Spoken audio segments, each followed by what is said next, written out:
ಅಗ್ರಹಾರದಲ್ಲಿ ರಾಜಾತಿಥ್ಯದ video viral case ದಿನಕ್ಕೊಂದು ತಿರುವು ಪಡೆದುಕೊಳ್ತಾ ಇದೆ. ಇದೀಗ ದರ್ಶನ್ ಪತ್ನಿ ಹೆಸರು ತಳುಕು ಹಾಕೊಂಡಿದೆ. ವಿಚಾರಣೆ ವೇಳೆ ನಟ ಧನ್ವೀರ್ ವಿಜಯಲಕ್ಷ್ಮಿ ಹೆಸರನ್ನ ಬಾಯ್ಬಿಟ್ಟಿದ್ದಾರಂತೆ. ನಟ ಧನ್ವೀರ್ಗೆ ರಾಜಾತಿಥ್ಯ ಕಂಟಕ. ವಿಜಯಲಕ್ಷ್ಮಿ ಶುರುವಾಯಿತು ಸಂಕಷ್ಟ.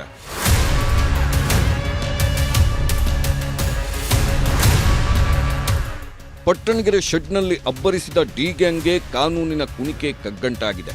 ಪವಿತ್ರ ಗೌಡಗೆ ಮೆಸೇಜ್ ಮಾಡಿದ ಸ್ವಾಮಿ ಮೇಲೆ ಪ್ರತಾಪ ತೋರಿದವರು ಕಂಬಿ ಲೆಕ್ಕ ಹಾಕ್ತಿದ್ದಾರೆ. ಬೇಲ್ ಪಡೆದು ಊರೆಲ್ಲ ಸುತ್ತಾಡಿದ್ದ ದರ್ಶನ್ಗೆ ಜೈಲೂಟವೇ ಗತಿಯಾಗಿದೆ. ಇತ್ತ ಗಂಡನ ಜೈಲುವಾಸ ನೋಡೋದಕ್ಕಾಗದೆ ಪತ್ನಿ ವಿಜಯಲಕ್ಷ್ಮಿ ಪರದಾಡ್ತಿದ್ದಾರೆ. ಕೊಲೆ ಕೇಸ್ನಲ್ಲಿ ತಗಲಾಕೊಂಡ ದರ್ಶನ್ ಬಿಡಿಸಲು ಪತ್ನಿ ವಿಜಯಲಕ್ಷ್ಮಿ ಇನ್ನಿಲ್ಲದ ಹರಸಾಹಸ ಪಡುತ್ತಿದ್ದಾರೆ. ಕಾನೂನು ಹೋರಾಟದ ಮಧ್ಯೆ ಕಂಡ ದೇವರಿಗೆ ಕೈ ಮುಗಿದು ಸೆರೆಗೊಡುತ್ತಿದ್ದಾರೆ. ಸದ್ಯ ಗಂಡನಿಗೆ ಕಾವಲಾಗಿ ನಿಲ್ತೀನಿ ಎಂದ ವಿಜಯಲಕ್ಷ್ಮಿಗೆ ಸಂಕಷ್ಟ ಶುರುವಾಗಿದೆ.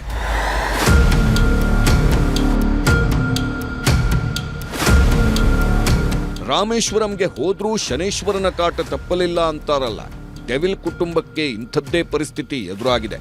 ಪರಪ್ಪನ ಅಗ್ರಹಾರದಲ್ಲಿ ಕೈದಿಗಳಿಗೆ ರಾಜ್ಯಾತಿಥ್ಯ ವಿಡಿಯೋ ವೈರಲ್ ಕೇಸ್ ಈಗ ವಿಜಯಲಕ್ಷ್ಮಿಗೆ ಕಂಟಕವಾಗಿದೆ. ಈಗಾಗಲೇ ಪೊಲೀಸರು ನಟ ಧನ್ವೀರ್ಗೆ ಡ್ರಿಲ್ ಮಾಡುತ್ತಿದ್ದಾರೆ. ವಿಚಾರಣೆ ವೇಳೆ ವಿಜಯಲಕ್ಷ್ಮಿ ಹೆಸರು ಬಾಯ್ಬಿಟ್ಟಿದ್ದಾರೆ ಎನ್ನಲಾಗ್ತಿದೆ. ಲಾಯರ್ ಒಬ್ಬರಿಂದ ಧನ್ವೀರ್ಗೆ ವಿಡಿಯೋ ಸಿಕ್ಕಿತ್ತಂತೆ. ಆ ವಿಡಿಯೋಗಳನ್ನೇ ನಾನು ವಿಜಯಲಕ್ಷ್ಮಿಗೆ ಕಳಿಸಿದ್ದೇನೆ, ಆದರೆ ನಾನು ಯಾವುದೇ ವಿಡಿಯೋ ವೈರಲ್ ಮಾಡಿಲ್ಲ, ನನಗೇನು ಗೊತ್ತಿಲ್ಲ ಅಂತ ಧನ್ವೀರ್ ಹೇಳಿದ್ದಾರಂತೆ. ಇದರಿಂದ ರಾಜಾತಿಥ್ಯ ವಿಡಿಯೋ ಕೇಸ್ನಲ್ಲಿ ವಿಜಯಲಕ್ಷ್ಮಿ ಹೆಸರು ತಳುಕು ಹಾಕ್ಕೊಂಡಿದೆ.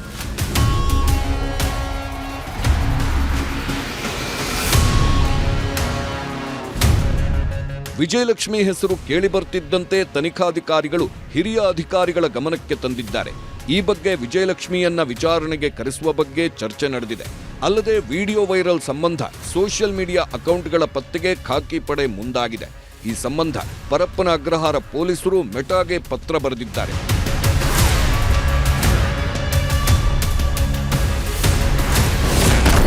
ದಾಸನಿಗೆ ಸಿಕ್ತು ಹಾಸಿಗೆ ದಿಂಬಿನ ಭಾಗ್ಯ. ಟೈಮ್ ಅನ್ನೋದು ಹೇಗೆಲ್ಲ ಬದಲಾಗುತ್ತೆ ನೋಡಿ. ನಾನೇ ಬಾಸ್ ಅಂತ ಮೆರೆದಿದ್ದ ದರ್ಶನ್ ಹಾಸಿಗೆ ದಿಂಬಿಗಾಗಿ ಪರದಾಡುವಂತಾಗಿತ್ತು. ನವೆಂಬರ್ ಚಳಿಗೆ ಕಂಬಿ ಹಿಂದೆ ನಡುಕ್ತಿದ್ರು. ಆದ್ರಿವತ್ತು ಅದಕ್ಕೆಲ್ಲ ಮುಕ್ತಿ ಸಿಕ್ಕಿದೆ.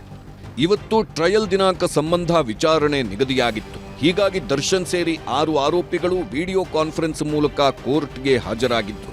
ಈ ವೇಳೆ ದರ್ಶನ್ ಹಾಗೂ ನಾಗರಾಜ್ ಬೆಡ್ಶೀಟ್ಗಾಗಿ ಮನವಿ ಮಾಡಿದ್ರು. ಜೈಲಿನಲ್ಲಿ ಸಿಕ್ಕಾಪಟ್ಟೆ ಚಳಿ ಇದೆ. ರಾತ್ರಿ ನಿದ್ದೆ ಮಾಡಲಾಗದೆ ಎಲ್ಲರೂ ಕುಳಿತುಕೊಳ್ತಿದ್ದೇವೆ. ಆದ್ರಿಂದ ಜೈಲಿನಲ್ಲಿ ನಮಗೆ ಬೆಡ್ಶೀಟ್ ಒದಗಿಸಿ. ನಮಗೆ ಮನೆಯವರು ಕಂಬಳಿಯನ್ನ ಕೊಟ್ಟಿದ್ದಾರೆ, ಆದ್ರೆ ಅಧಿಕಾರಿಗಳು ನಮಗ್ ನೀಡುತ್ತಿಲ್ಲ. ಚಳಿ ಜಾಸ್ತಿ ಇದೆ, ದಯವಿಟ್ಟು ಕಂಬಳಿ ಕೊಡಿಸಿ.